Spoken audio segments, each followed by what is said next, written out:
So we're on page 4, and we're still talking about moles, but now we're talking about it in a different way. So we are relating the number of moles to how much volume does a gas occupy. So remember, volume is a measure of how much space does something take up. As it applies to a gas, the number of moles is directly related to the volume of a gas. So it is pretty interesting. So let's say that we have a balloon here, and in this balloon I have 1 mole of a gas. This could be any gas. So 1 mole of any gas should occupy this same volume under a specific set of circumstances. If I were to take this balloon and add another mole of a gas, then it would occupy twice the volume. And so it is very closely related between gas, the number of moles, and the volume. First, some factors we have to consider. If you ever left a basketball outside on a cold day or found your car tires low, you know that the volume of a gas varies with temperature. So you come outside, it's a very cold morning, your tires look a little bit low. The basketball, it didn't gain or lose any air, you just left it outside overnight. And it might be flat because it was a cold night and now there's just, the temperature is not enough to make it inflated. Or if you aired up your basketball on a really cold day and left it outside and the next day it was 75 and sunny, it might be a little overinflated, and it's all due to temperature. Temperature is a factor that we discuss in the unit that is specifically about gases. This unit is more specifically about moles, and so while we're here talking about moles, we do need to talk about how it relates to a gas. So in order to do this, to relate moles and the volume of a gas without complex calculations, we have a specific set of conditions. We call this standard temperature and pressure, or to keep it simple, it has an abbreviation, STP. So there's a temperature at STP, and when it is this temperature, it means we can ignore the temperature. So the temperature is going to be 273 Kelvin. It's not degrees Kelvin, it's just Kelvin. 273 Kelvin. On the Celsius scale, this is 0 degrees. You may be more familiar with this one. To put this in more US type terms, this would be 32 degrees Fahrenheit. But in this class, we really never use Fahrenheit. It's always going to be Kelvin in calculations. It's generally going to be Celsius when we measure it. The air pressure at STP is the second factor. Air pressure determines how much volume a gas in a container might take up. For instance, a weather balloon has a large volume on the surface before you launch it, but it's not that big. But once you put it up into the upper atmosphere, its volume increases dramatically. But for this unit, we want pressure to be consistent, and so the air pressure at STP, we even made this nice, neat unit for it. It is 1 atmosphere. The abbreviation for this is 1 ATM, 1 atmosphere. And this is the average air pressure at sea level. The reason it's average, you may have a time when it's a lower pressure, like a storm rolling in. You may have a time when it's a little bit higher pressure, and it's really windy. But the average air pressure at sea level is 1 atmosphere. So now that we have these specific conditions, We are going to imagine throughout this entire unit that we meet these conditions. Any question we talk about, 273 Kelvin, 1 atmosphere pressure. So these are the conditions that allow us to talk about this. So at STP, 1 mole of a gas occupies a specific volume. And it just says a gas. This could be any gas. Doesn't really make a difference what the gas is. So it doesn't depend on the type. It could be hydrogen, which is H2. That's one of our diatomic molecules. Hydrogen is the lightest gas. Hydrogen has the lowest molar mass of any element. H2 has the lowest molar mass of any molecule. Hydrogen, even though it is the lightest, occupies the same volume at STP as heavier gases. Heavier gases such as sulfur dioxide, which has an atomic weight of about 64, and chlorine gas, which has a molar mass of about 71. Those are heavier gases. They occupy the same volume as hydrogen at STP. The volume of any gas at STP is 22.4 liters.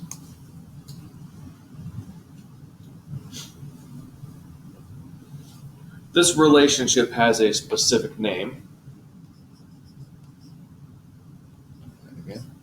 It is called the molar volume, and we can use it to make a conversion factor.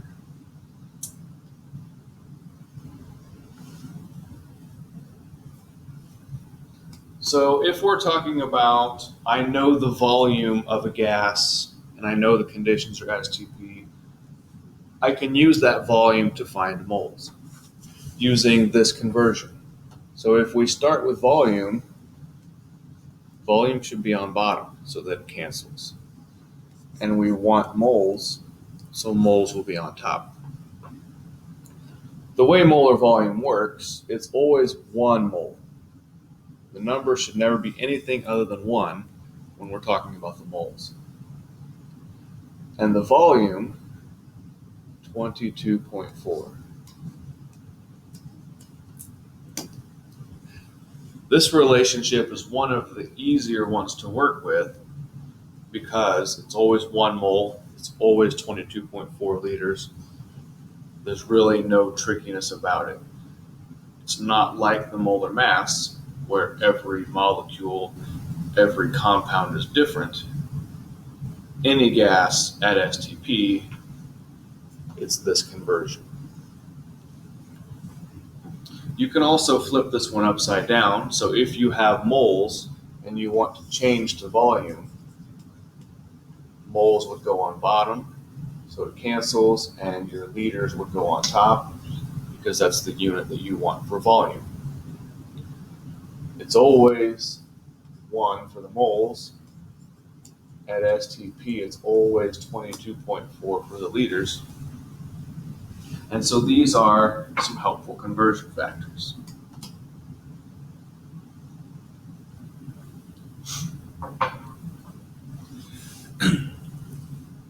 So let's say for a minute that I'm making a measurement of the volume of a specific gas.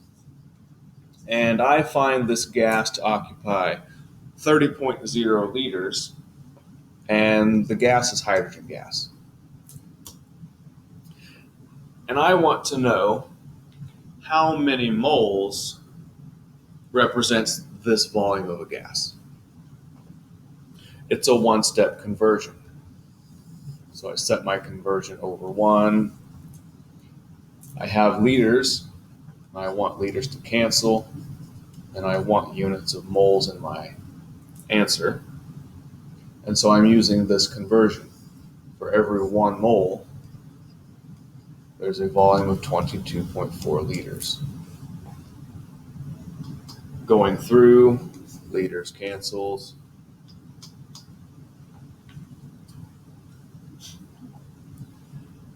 And so I put this in my calculator, and what I find, keeping in mind significant figures, I started with a number that has not one, but three significant figures. These are zeros at the end of the number, and there's a decimal point present in the number. It's three significant figures.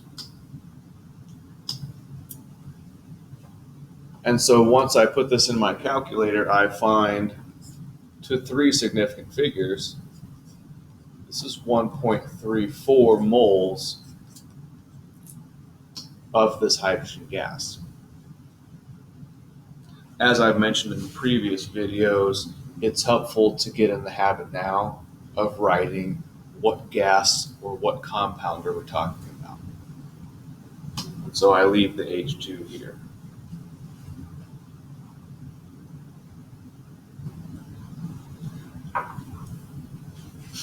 So let's say I measure a different gas, and this one's a heavier gas, but I'm not really measuring it in terms of how heavy it is or its mass. All I do is measure its volume. And I find that this sample of gas is 51.3 liters, and it just happens to be CO2. And so I want to know how many moles do I have in this sample.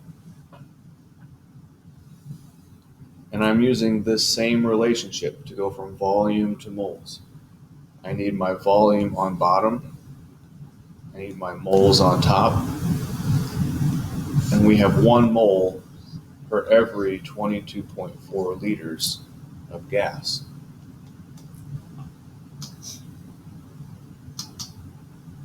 The liters will cancel out. We have a number starting as three significant figures. And so my answer should be 3, comes out to 2.29 moles of CO2.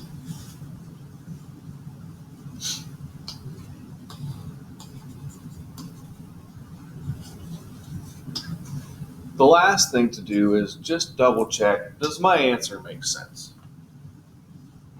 So if 1 mole is 22.4 liters, then 2 moles would be 44.8.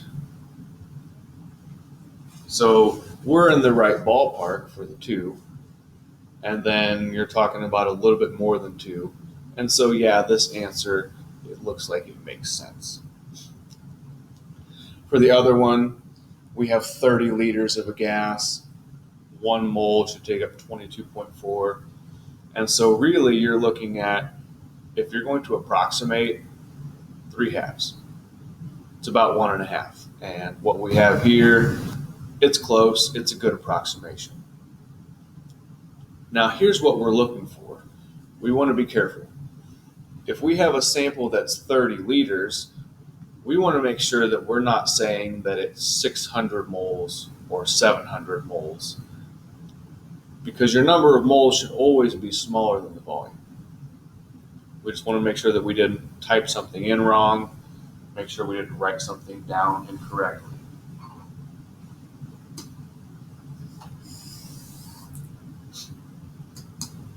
But let's turn this scenario around. Let's say that I know how many moles of a gas that I have, and I need to predict what volume will this occupy.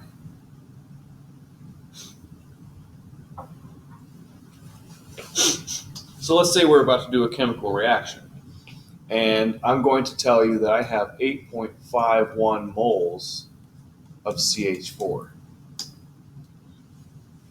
CH4 is the compound that we use in the lab to power our Bunsen burners. So let's say in this chemical reaction, we're going to use this amount. But I can't measure moles very well. I have to usually indirectly measure it. So like, I could figure out the mass of this compound. It would be difficult to measure the mass because CH4 tends to float like helium. So it'd be hard to put that balloon on a balance. But what we can do is measure it in terms of volume. And so I would convert this to volume, and I know that if I need this many moles, I can predict the amount of volume that it should occupy. So I'm starting with moles. I want it to be on the bottom of the conversion. I want liters. It needs to be on the top. We know that at STP, 22.4 liters per mole. Moles will cancel out, and it leaves me with liters. And I find out that this is going to occupy a volume of 191 liters.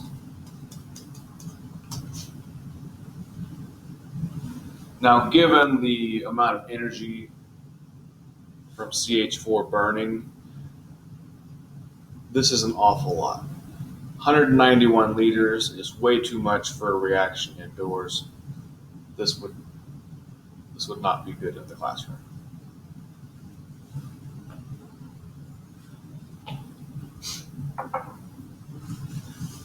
Let's say that we have a sample of ammonia, and it is 15.3 moles of ammonia.